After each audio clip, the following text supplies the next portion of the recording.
जी सब लोग लगाया वो जी ठाकरिया ने समझा वो जी।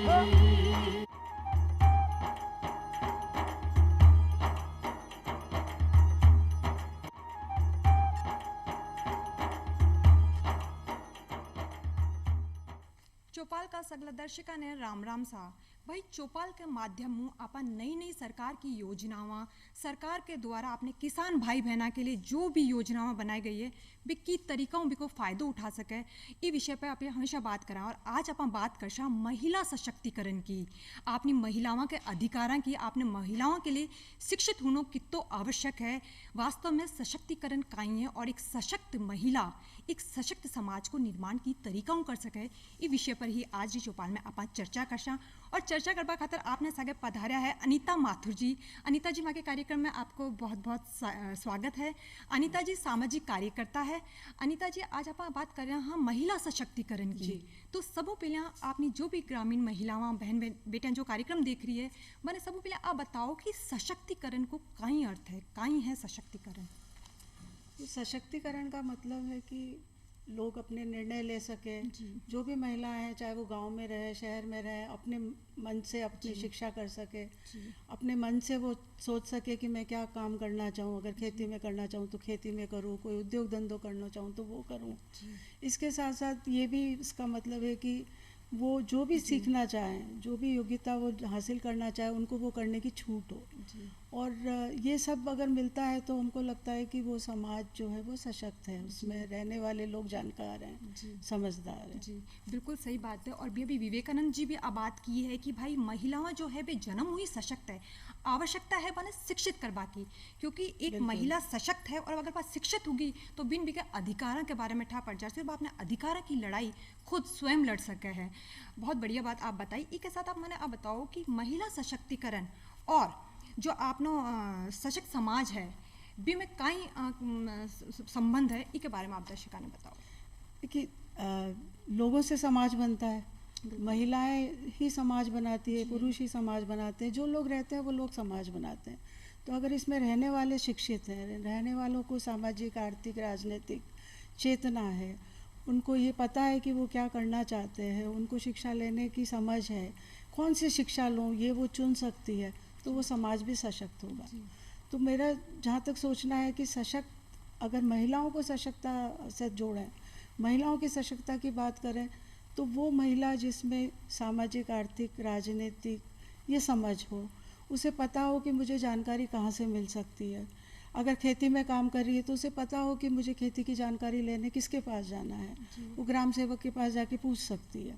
इसी के साथ साथ अगर वो शिक्षा भी ले रही है तो आगे जा कर के वो सोच सकती है कि मुझे कौन सी शिक्षा लेनी है, मुझे कैसे अपने पैरों पे खड़ा होना चाहिए। तो ये सब तमाम वो निर्णय ले सकती है। तो अगर ऐसी महिला है, ऐसी जानकार महिला है तो हम कह सकते हैं वो सशक्त महिला है। इसके साथ साथ मुझे लगता है एक चीज़ और है कि वो खुद सोच सके, खुद के विचारों को बदल सके और दूसरों के विचारों को भी बदल सके और समाज में खड़ी होकर अपनी बात प्रस्तुत कर सके। अब आप भी सोचिए कि पंचायत में महिलाएं तो आ रही है पर अगर बोलने की क्षमता नहीं है तो फिर पंचायत में वो बैठ के क्या करेगी। तो ये तमाम चीज़ें जिन स्त्रियों में है हम कह सकते हैं वो सशक्त है। और सशक्त समाज की भी यही निशानी है कि लोग उसमें जानकार हों, लोगों को समझ हो, उसमें किसी तरह की गैर बराबरी नहीं हो कि कौन किस भूमिका में काम करे, कौन क्या काम करे, इसकी छूट हो, खुद अपने निर्णय ले सके। तो जब ऐसा होगा तो वो सशक्त समाज की निशानी है, तो वो सशक्त समाज कहा जाएगा। जी बिल्कुल सही बात है। और एक बात भी सही है कि एक सशक्त समाज को जो निर्माण है वह एक सशक्त महिला ही कर सके। और जो महिला है वह सशक्त है और आज की जो महिला है वह शिक्षित भी है। इसके साथ में अगर आप बात करें नारी शक्ति की तो नारी शक्तियों का ही तात्पर्य है। आप माँ के जो महिला कार्यक्रम देख रहे हैं बन बताओ। वैसे तो समझा जाए तो हर ही नारी सशक्त है। जो नारी 9 महीने किसी बच्चे को पेट में रखती है और जिस पीड़ा से वो जन्म देती है वो कोई सशक्त व्यक्ति ही कर सकती है। और तो नारी तो शुरू से ही सशक्त है। समाज उसको तरह तरह से कमज़ोर बना देता है। बाहर मत जाओ, डर है, ये मत करो, ये मत करो, ये पढ़ाई मत करो, यहाँ मत जाओ, ये निर्णय न लो, तरह तरह से उसको पाबंद कर देते हैं कि वो जो सशक्त थी वो भी निर्बल हो जाए। तो बदलना उन चीज़ों को है। तो नारी तो हरदम ही सशक्त है, वो अभी भी सशक्त है। आप और हम अगर जाकर के देखें तो जिन परिस्थितियों में वो रह रही है, जिन गाँवों में रह रही है, वो आज भी कई माइल चल कर के बस पकड़ती है। सशक्तता की निशानी है। एक परिवार जहाँ जन्म लेती है उसको छोड़ के वो बिल्कुल दूसरे परिवार में जाके उसको अपना घर बनाती है। ये कोई सशक्त लोग ही कर सकते हैं। इतिहास भी गवाह है हमारा। बिल्कुल। कितनी सारी झांसी की रानी की कहानी तो जी। गीतों में भी कही जाती है, फिल्मों में भी कही जाती है। तो कई नारियां हुई। हम मेवाड़ की धरती पे हैं, जी। मेवाड़ में पन्ना धाय हुई है। जी। तो नारियों की सशक्तता की कहानी क्या, बल्कि मैं कहूँ कि इतिहास बहुत पुराना है। जी। आज के समाज में भी देखिए, हमारे पास मेरी कॉम है, जी। कई बालिकाएं हैं जिन्होंने अलग अलग कंपटीशन में अलग अलग खेलकूद प्रतियोगिता जीती है। जी। यहाँ तक कि जो पहले उनके लिए बंधित थे वो क्षेत्र में भी जीती है, चाहे वो तीर कमान चलाने वाला हो, चलाने की बात हो, राइफल की बात हो, अलग अलग स्तर पे अलग अलग। तो मुझे लगता है कि महिलाएं सशक्त है। जो समाज उनको पीछे की ओर धकेल रहा है, बदलना उस समाज को है। बिल्कुल बिल्कुल सही बात बताई अनीता जी। महिला जो है वह वास्तव में शक्तिशाली है और शक्ति को प्रतीक भी है कि एक टाइम या मतलब आज भी महिला देवी की पूजा की जावे आपने समाज में, आज भी अपने देश में देवी की पूजा की जावे। और आज आपने जो बेटियां हैं वे हर क्षेत्र में आ गए, चाहे आपा मैंने राजनीति में देखा, चाहे आपा मैंने खेल कूद में देखा, खूब गोल्ड मेडल ले आ रही है, खूब देश को नाम रोशन कर रही है। और मेरिट में भी देखा तो आप टाबरों ज़्यादा टाबरे आ गए अपने देखने मिले। अब तो आप बात कर ली महिला शक्ति की, महिला सशक्तिकरण की। इसके साथ आप मैंने बताओ कि जो आपने जो ग्रामीण बहना है वे की तरीका एक है ना, क्या नाम है, स्वयं सहायक समूह बना सशक्त हो सके है, पैसों कमा सके है। हाँ, स्वयं सहायता समूह अलग अलग गाँवों में बनाए गए हैं जी। और ये वास्तव में सशक्त करते हैं, क्योंकि वो कहते हैं ना, अकेला चना भार नहीं फोड़ सकता। तो कभी कभी आप जब अकेले हैं तो बहुत सारी चीज़ें नहीं कर पाते, पर जब एक साथ होते हैं तो बहुत कुछ कर सकते हैं। मुझे याद है कि मैं जब झारखंड में गई थी तो वहाँ महिलाओं ने इकट्ठा होकर के पैसे इकट्ठे किए, सेल्फ हेल्प सोसाइटी बनाई और धीरे धीरे उन्होंने एक छोटी सी ट्रक खरीदी। और उस क्षेत्र में बहुत आलू होते हैं जो सड़ जाते थे बिना बिक्री के, और वो अच्छी तरीके से उन आलू को शहर तक पहुंचा रही थी और उन्होंने बहुत कमाई की। तो स्वयं सहायता समूह के हमारे देश में कई उदाहरण हैं जहाँ पे महिलाओं ने एक साथ होकर के खेती में, उद्योग धंधों में इस तरह के काम किए हैं। और अच्छी बात यह है कि बहुत सारे स्वयं सहायता समूह सामाजिक संचेतना के भी काम कर रहे हैं। जैसे बाल विवाह हटाने की बात है या बालिकाओं की शिक्षा की बात है, तो इसमें भी जो बहुत आगे होकर के भाग ले रहे हैं।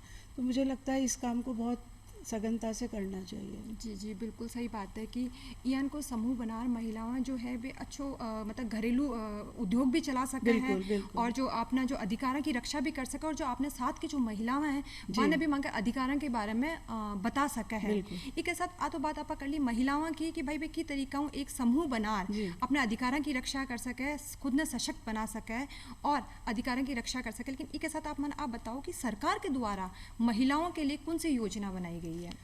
देखिए, सरकार के द्वारा बहुत सारी योजनाएं हैं जी। अगर मैं ये कहूँ कि बहुत सारे कानून हैं तो भी हमको मानना चाहिए कि सरकार ने बहुत प्रयत्न किया। करीबन 1914 से देखें तो हम कानून के ऊपर कानून आ रहे हैं। स्कीम्स की बात करें, योजनाओं की बात करें तो भी बहुत सारी योजनाएं। पर गांव की बहनें जिन योजनाओं का तुरंत फ़ायदा उठा सकती, वो मुझे लगता है बालिका शिक्षा। अगर बालिकाओं की शिक्षा के लिए जो योजनाएं हैं, 14 साल तक की बच्ची बालिकाओं के लिए और 14 साल तक की शिक्षा की मुफ्त है। उसके अलावा अगर आप अच्छे नंबर लाते हो तो आपके लिए प्रोत्साहन है, कहीं स्कूटी है, साइकिल है, कंप्यूटर है। तो इस तरीके से सरकार के बहुत सारे इंसेंटिव्स हैं, बहुत सारे घोषणाएं भी हुई है कि अगर आप अच्छे नंबर लाते हैं तो आपको आगे भी परीक्षा में फ़ायदा मिलेगा, आपको आगे भी एडमिशन में फ़ायदा मिलेगा। तो शिक्षा की एक योजना है जिससे बहुत सारी गाँवों में बदलाव लाया जा सकता है। इसके स्वास्थ्य की भी बहुत सारी योजनाएं हैं जिसमें कि बालिकाओं की शिक्षा के साथ साथ स्वास्थ्य का भी ध्यान है।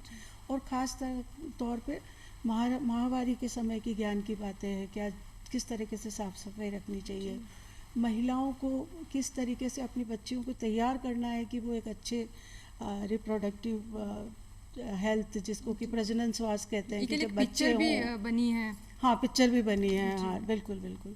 तो इस तरीके से स्वास्थ्य और शिक्षा की बहुत सारी योजनाएं हैं। इसके साथ साथ आजीविका के रूप में भी कई सारी योजनाएं हैं, जिसमें कि महिलाएं अलग अलग उद्योग धंधे सीख सकती है, अलग अलग काम सीख सकती है और सीख करके वो उसका लाभ ले सकती है। तो ये कुछ ऐसी योजनाएं हैं जिससे तो सीधे सीधे गांव के महिलाओं को और बालिकाओं को फ़ायदा होता है। इसके सिवाय भी और भी सारी योजनाएं हैं, अलग अलग विभाग समय समय पर योजना चलाता है। और देखा जाए तो खेती के अंदर भी बहुत सारी योजनाएं हैं, और वो योजनाएं बहुत सारे समय में हम देखते हैं कि वो योजनाएं महिलाओं तक नहीं पहुंचती है। तो अगर वो पहुंचेगी तो महिलाएं खेती के अंदर भी बहुत सारा लाभ ले सकती है। जब बेटी बचाओ बेटी पढ़ाओ भी एक योजना है, तो ये योजनाओं कितो फायदो जो अपनी टाबरियाँ हैं बन हुई है, आप बताओ। देखिए, इस तरह की जो योजनाएं हैं, या मैं ये कहूँ कि जो अभियान चलाए जाते हैं, इस तरह के अभियान एक समाज में चेतना तो लाते हैं। एक बड़ा दायरा, एक बड़े सारा ग्रुप है जिसको ये बातें पता चलती है, चाहे वो शहर में हो चाहे वो ग्रामीण इलाकों में हो। तो इससे बहुत ज़्यादा फ़ायदा हुआ है। बेटियों की शिक्षा के प्रति पेरेंट्स, माँ पिताओं को थोड़ी चेतना बढ़ी है। अब ये जो चेतना है इसको थोड़ा स्थायी रखना है। ये नहीं कि आपने 5वीं करा के या 8वीं करा के या 10वीं करा के छोड़ दिया। जो शिक्षा अगर पूरी है तो उसका लाभ ज़िंदगी में मिलेगा। तो ये इस अभियान से, इस योजना से बहुत सारे फ़ायदे हुए हैं। ये शिक्षा ने लेकर आप बात करें कि टाबरियाँ ने जो शिक्षा दी गई है, तो भी शिक्षा के बारे में बताओ कि ग्रामीण क्षेत्र में किस तरीक़ों सरकार के द्वारा शिक्षा ने लेकर योजना बनाई गई है। शिक्षा के लिए अलग अलग योजनाएं गाँव में हैं। जैसे एक नवोदय विद्यालय की भी बात सरकार ने शुरू की है। तो जो जहाँ इलाकों में स्कूल नहीं है या जहाँ इलाकों में बड़ी आगे की शिक्षा नहीं है, तो ऐसे बच्चों के लिए एक प्रावधान है कि वो नवोदय स्कूल में भी जा कर के रह सकते हैं। कुछ संस्थाएं हैं वो भी 3-3, 4-4 महीने के कंडेंस कोर्स करती है, और उसके साथ साथ उनको फिर सेकेंडरी और हायर सेकेंडरी बोर्ड की परीक्षा दिलाती है। तो ये योजनाओं का भी लाभ ले सकते हैं अगर तो योजना मतलब इनमें जो सेकेंडरी और जो 12वीं तक की जो पढ़ाई है वह कहीं निःशुल्क हुआ है या भी के लिए अपन सरकारी स्कूल में तो निःशुल्क है। निःशुल्क है, हाँ, पर फिर भी अगर आपको कुछ अपना जो पढ़ाई लिखाई का सामान है वो तो उसकी ज़रूरत होती है। पर सबसे ज़्यादा मुसीबत आती है कि समय नहीं देते हैं बच्चे। तो माँ पिता को ये सोचना है कि स्कूल में एडमिशन दिलाने का मतलब है समय भी देना, बालिकाओं को नियमित भेजा जाए, है ना, वो पूरा ध्यान लगा के पढ़ पाए। अगर आप नियमित नहीं भेजते तो पढ़ाई नहीं होती है। तो इसलिए ये योजना है जिसका लाभ वो ले सकते हैं, और बराबर भेजें अपनी बालिकाओं को, शिक्षा दिलाए ताकि वो आगे जा सकते हैं। मेरा अनुभव है कि जब 2-3 साल मैंने खुद ने अपने काम में किशोरी लड़कियों के साथ काम किया, तो पहली बार ऐसा हुआ कि जो गरीब परिवार की बच्चियाँ थी, जो बिल्कुल ही निम्न स्तर से आती थी, उन्होंने करीबन 22 लड़कियों ने एक साथ ITI में एडमिशन लिया, 2-3 लड़कियों ने पॉलिटेक्निक में लिया, 2-3 बालिकाओं ने नर्सिंग में लिया। तो अगर आप 2-3 साल किसी बालिका के साथ काम करके उसका पूरी ज़िंदगी को बदल सकते। आज जो बालिका शायद शादी होकर घर चली जाती, वो अगर 3 साल के बाद पॉलिटेक्निक से निकलेगी या 4 साल के बाद नर्सिंग करके निकलेगी, तो उसकी ज़िंदगी क्या होगी आप और हम सोच सकते हैं। तो संभावना है, अगर किशोरियों के समय से काम शुरू किया जाए तो बहुत आगे जाएंगी और अपना जीवन सुखमय बना पाएंगी। जी, इसी के साथ में जी अपन शिक्षा की बात कर ली कि भाई ग्रामीण क्षेत्र में सरकार के द्वारा शिक्षा ने लिए बहुत सारी योजना बनाई गई है, लेकिन शिक्षा के साथ साथ जो खेल कूद की अगर अपन बात करें तो आज आपने जो देश की बेटियां हैं वो गोल्ड मेडल ला रही है ओलंपिक में, तो खेल कूद की कहीं व्यवस्था और खेल कूद की व्यवस्था उन्होंने कितना आवश्यक है ग्रामीण क्षेत्र में बच्चों के लिए, इसके बारे में आप बताओ। देखो, आवश्यक तो बहुत है, आवश्यकता तो है कि आपकी मानसिक विकास के साथ साथ शारीरिक विकास भी हो, और ये एक क्षेत्र ऐसा है जिसको आप करियर भी बना सकते हो। पर ये सभी क्षेत्रों में अभी ये सुविधा उपलब्ध नहीं है, और बहुत जगहों पे जहाँ उपलब्ध भी है वहाँ पे बहुत परंपरागत खेलों के ऊपर सुविधा उपलब्ध है। तो अगर हम चाहते हैं कि वो आगे जा कर के ओलंपिक्स या और कॉम्पिटिटिव स्तर पे जाएं और आगे अपना करियर चुनें, तो इसके लिए अभी और भी सुविधाओं की ज़रूरत है। अगर मैं जहाँ मैं पहले काम किया करती थी आदिवासी इलाकों को देखूं, तो वहाँ सब लड़कियों को तीर चलाना आता है, क्योंकि उस एरिया के अंदर ये प्रचलन ही है एक तरीके से समझे। पर कितनों को सुविधा होगी कि वो उसमें ज़्यादा जानकारी ले सके या अपना करियर बना सके। वहाँ पे कोई इस तरह की अकादमी वगैरह नहीं है, और जो सरकार की अकादमी वगैरह चलती है वहाँ तक पहुँचना इनके बस की बात नहीं है। तो उसके लिए हमको विशेष सुविधाओं की ज़रूरत होगी, जो कि सीमांत इलाकों के में रहने वाले लोग हैं उनके लिए। बिल्कुल सही बात है। और इसके साथ साथ में भाई सरकार तो आप लोग काम कर ही रही है, सरकार तो बहुत सारी योजनाएं जो है अपने जी। बच्चों के लिए ला रही है, शिक्षा की, खेल कूद की, लेकिन इसके साथ साथ जो अपना ग्रामीण भाई बहन है जो अपना कार्यक्रम देख रहे हैं, बाने भी अपनी बच्चा की शिक्षा पर विशेष ध्यान देवा की ज़रूरत है। खेल कूद हो चाहे शिक्षा हो, बच्चा पे पूरा ध्यान देवा की जरूरत है, शिक्षा देवा की बहुत ज़्यादा ज़रूरी, क्योंकि आज के समय में शिक्षित होना बहुत ज़्यादा ज़रूरी है। जी। इसके साथ आप बात करना बाल विवाह की, आज भी अपने देश में यहाँ का बहुत सारा गांव है, बहुत सारी जगह है जेटा आज भी बाल विवाह हो जावे, तो कितो खतरनाक हो सके बालिकाओं के लिए बाल विवाह, ई के बारे में आप बताओ। ये बाल विवाह खतरनाक तो है, तो सभी जानते हो, और जी। बहुत समय से कहा जा रहा है कि बाल विवाह से न सिर्फ मानसिक प्रभाव होता है, बल्कि शारीरिक प्रभाव होता है। अगर जल्दी शादी हो गई, जल्दी कामकाज का बोझ हो गया, जल्दी बाल बच्चे हो गए, तो शरीर पे सीधा सीधा असर होता है। पर मुझे लगता है कि इसको बहुत गहराई से सोचने की ज़रूरत है। ये शुरुआत करनी पड़ेगी कि हमारा समाज चलता कैसे है। हमारे समाज में पितृसत्ता है, पिता का शासन, यानी कि हमारे समाज में सोच ये है कि जो महिलाएं हैं वो दोयम दर्जे की, उनका दर्जा नीचे है, और उनकी सुरक्षा का एक अलग मापदंड है। उनकी सुरक्षा यानी कि उनकी शादी जल्दी कर दो ताकि कोई गलत काम या कोई भी उसके ऊपर लांछन ना हो। और फिर इसके साथ साथ धर्म भी है। धर्म चाहता है, धर्म का कहना ये है कि वो माहवारी हो उससे पहले उसको अगर शादी कर दी तो वो धार्मिक एक कामकाज है, उसका लाभ मिलता है, उससे भगवान खुश होते हैं, जो भी मान्यता समाज में धर्म को लेकर के है। तो मुझे लगता है कि ये सब चीज़ों पे जब कंट्रोल करेंगे तो बाल विवाह पे अपने आप कंट्रोल होगा। तो समाज में ज़रूरत है इस चीज़ को समझने की, कौन निर्णय ले रहा है, किसके लिए निर्णय ले रहा है, वो निर्णय से किसको लाभ हो रहा है, किसको हानि हो रही है। क्योंकि बाल विवाह का मतलब है कि लड़कियों का अंत, लड़कियों का विकास ही वहाँ रुक जाएगा। उनका जो सोच है, वो समझ है, जो विकसित नहीं होगी, क्योंकि वो एक धकेल दी जाएगी, एक परंपरागत समाज में धकेल दी जाएगी, एक दूसरे भूमिका में, जहाँ उसको केवल घर गृहस्थी और बच्चे का ध्यान रखना है। तो न सशक्त होगी वो, और न अपने को और वो भी बदल बीच समय पाएगी। जब आप मानसिक रूप में भी कोई विकास को नहीं, और बिल्कुल। शारीरिक रूप में भी कोई विकास बिल्कुल को नहीं, तैयार ही नहीं है उस तैयार ही चीज़ नहीं के बिन लिए। वही कोंटा की विवाह को अर्थ का ही है। और इन का में अगर या। आप बाल विवाह कर रहा हो, अब बच्चा और बच्ची दोनों की जिंदगी खराब हो जावे यूँ। इसके साथ साथ आप बात करें दहेज प्रथा की, तो दहेज प्रथा की आप बात करें, दहेज प्रथा बहुत ज़्यादा फैल रही है। आज अपन शहरा में देखा या गांव में देखा, दहेज की बहुत मांग है, जिसकी वजह लोग बेटा चाहे भी कोई की बेटी हुए। तो इसके बारे में कोई दहेज प्रथा ने की तरीका खत्म कर सका, आप महिलाओं मिलर दहेज प्रथा ने की तरीकों इस पर रोक लगा सका। दहेज का भी सीधा सीधा संबंध है, अलग अलग समाज में अलग अलग। दहेज प्रथा भी आप ऐसा नहीं कह सकते कि ये एक ही समाज में, सभी समाज में उसके रूप अलग अलग है। और अगर मैं आदिवासी समाज की बात करूँ तो वहाँ धापा है, वहाँ पे उल्टा है कि ब्राइड प्राइज है, तो उस तरीके से वहाँ पे मारा नहीं जाता बच्चों को, पर वहाँ एक तरीके से देखा जाए तो खरीद फरोश है। तो वो भी ज़िंदगी भर जो अपनी पत्नी को लाने के लिए जिसने कुछ पैसा दिया, वो उसको एक कामकाजी महिला के रूप में देगा कि मैंने इतना लाख रुपया दिया, अब तुम कमा के दो मुझे। तो चाहे खरीद फरोश हो, चाहे इस तरीके से दहेज हो, वो नुकसान तो उस समाज के सभी लोगों का है, पर महिलाओं को तो सीधा सीधा झेलना पड़ता है। और वो कैसे दूर हो सकता है, एक शिक्षा बहुत बड़ी चीज़ है। और अगर जो महिला इसकी शिकार होती है वो भी इसको सहन करती रहती है, क्योंकि वो अपने पैरों पे नहीं खड़ी होती है, आर्थिक रूप से वो निर्भर नहीं होती है, आत्मनिर्भर नहीं होती, तो वो बच्चे के डर से, कहाँ बच्चे रहेंगे, खुद लाज शर्म से वो इसका सामना नहीं कर पाती है। तो अगर हम शिक्षा करें, अगर हम महिलाओं को की योग्यता बढ़ाएं, वो अपने पैरों पे खड़ी हो जाए, तो बाल विवाह जैसे चीज़ों से वो छुटकारा पा लेगी।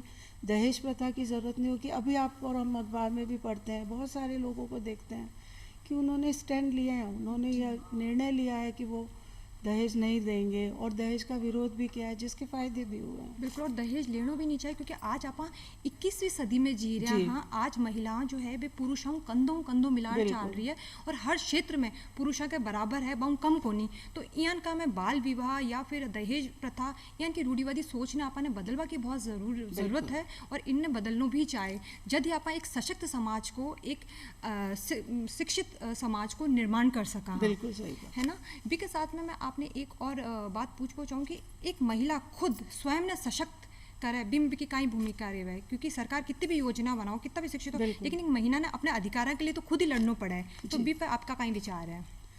देखिए, मुझे ऐसा लगता है कि चाहे वो स्कूल जाए या कोई सी भी शिक्षा ले, जब तक कि सोच नहीं बदलेगी, जैसा आप भी कह रहे हो कि खाली शिक्षा सशक्त नहीं करेगी, और सोच बदलने के लिए ज़रूरी है कि हम शिक्षा के अंदर जो किताबी ज्ञान है उससे के साथ साथ व्यावहारिक ज्ञान भी बच्चों को दें।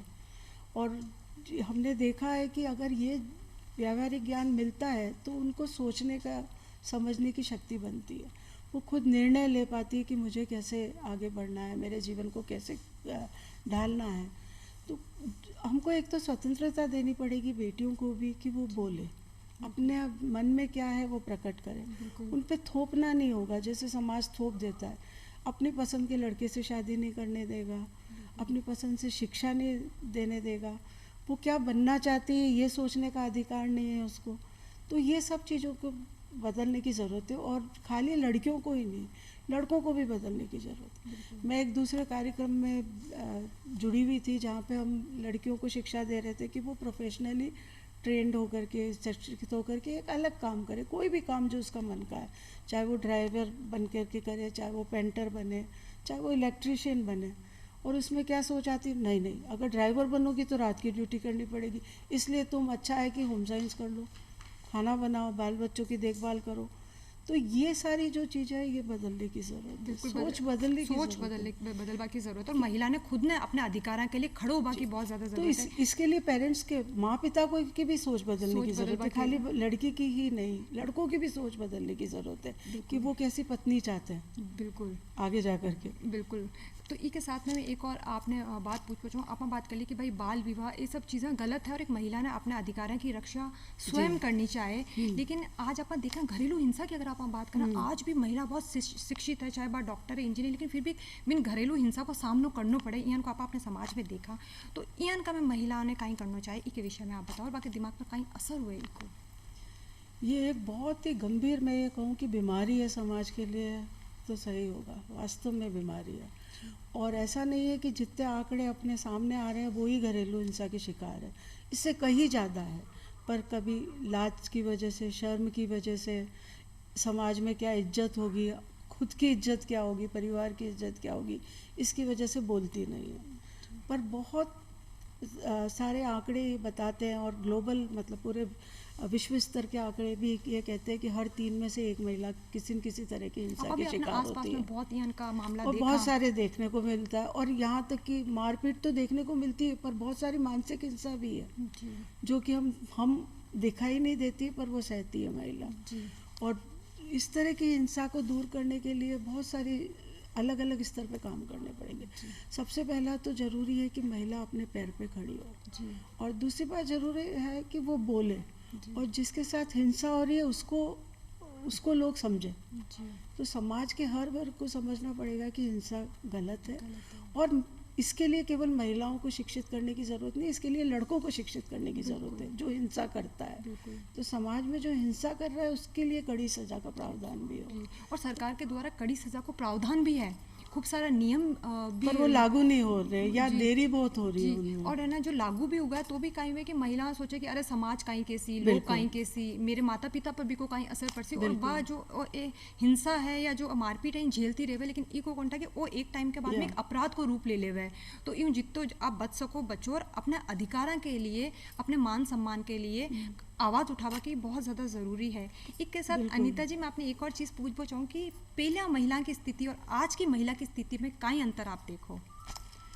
ऐसे तो कुछ न कुछ अंतर आया है कि महिलाएं अब घर से बाहर जाने लगी हैं, महिलाएं कुछ काम कर रही हैं, महिलाएं शिक्षा भी ले रही है, पर ये सब चीज़ें शुरुआत है, मुझे लगता है कि अभी हमें बहुत दूर जाना है, क्योंकि दूसरी तरफ जो आंकड़े हैं वो चिंता भी डालते हैं।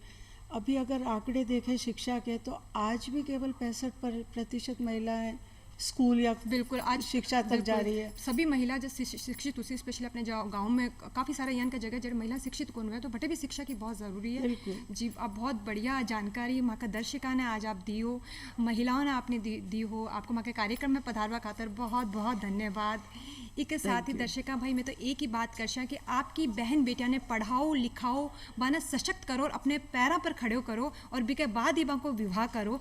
आज की चौपाल में बस इतो ही, फिर मिलशा एक नई चौपाल में एक नए विषय के साथ। राम राम साहब।